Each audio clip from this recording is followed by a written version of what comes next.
In a small, dimly lit classroom, the sound of a bell rings out, signaling the end of the school day. A young, blonde teacher, Claire, stands alone, gathering her worn-out books. Her eyes are heavy, her hands trembling slightly as she clutches the lesson plans for the day. She's not just exhausted from the teaching, she's exhausted from the world's judgment. Claire, the teacher, walks through the school corridors, her head down, her every step weighted with the burden of judgment.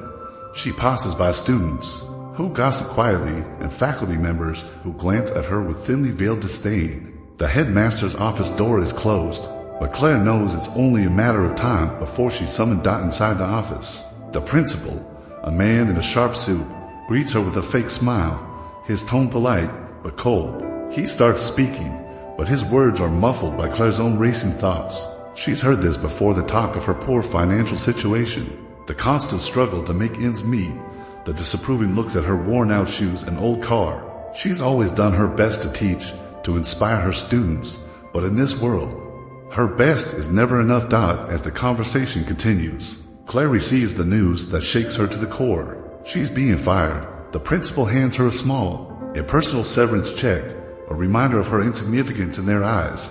Her heart aches, but her pride refuses to let her shed a tear. With one last look at the place that had been her passion, she walks out of the office and into the cold, harsh world. Claire walks down the street, the winter wind biting at her skin. The world seems indifferent to her struggle. She passes by luxury stores, the wealthy people inside seeming so distant, so unreachable. She can barely afford the essentials, let alone the extravagant lifestyle they flaunt at home.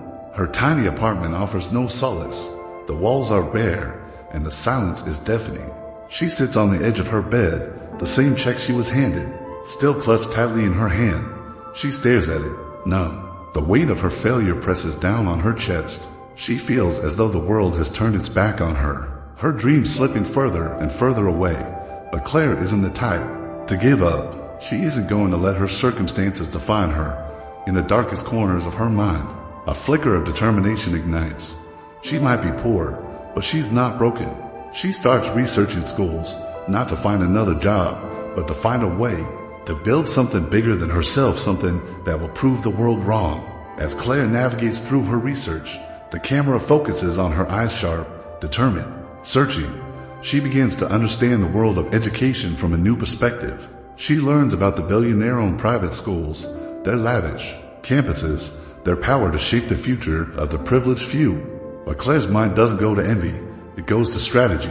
She imagines herself in those high-stakes meetings, fighting for the future of every child, regardless of their background. She pictures herself at the head of a school, not one that only the rich can attend, but one that opens its doors to the best and brightest, no matter where they come from. Late into the night, Claire works tirelessly, writing proposals, reaching out to investors, and building a network.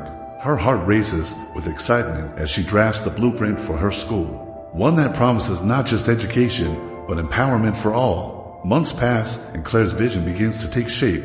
She meets with wealthy philanthropists, and after countless rejections, one finally gives her a chance.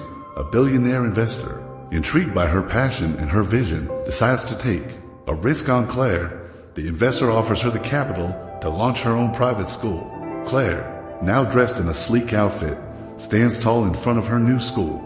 The doors open to a state-of-the-art campus filled with eager students from all walks of life. Claire walks through the hallways, proud and confident, a far cry from the young teacher who was once dismissed for being poor.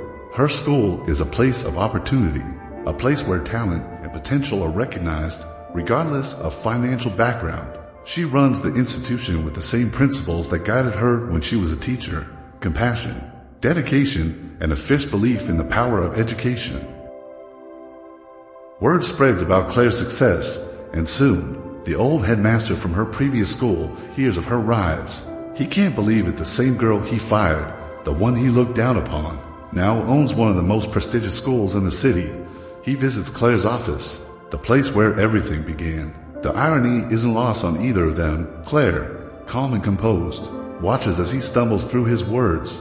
He offers a half-hearted apology, but Claire, with a slight smile, refuses to let him off the hook. "I may have been poor when you fired me," she says, her voice steady, "but I've built something that will last." something you could never understand. The headmaster, embarrassed and humble, leaves the office, his pride wounded. Claire watches him go, but she feels no satisfaction. She doesn't need to prove anything to him anymore. Her success speaks louder than any words ever could. Claire stands in front of her school's grand building, looking out at the future. The students inside are thriving, excelling not only academically, but in their character, their determination, and their ability to overcome any obstacle. Claire has created a legacy, one that will continue for generations to come. She reflects on how far she has come, from the broken teacher who had nowhere to turn, to the woman who now owns the Billionaire school. She has done more than survive. She has transformed herself and the world around her. The camera pulls back, showing Claire watching the students walk to class, their future bright with possibilities. The school doors close, but Claire's vision remains open, an ever-growing beacon of hope, equality, and education.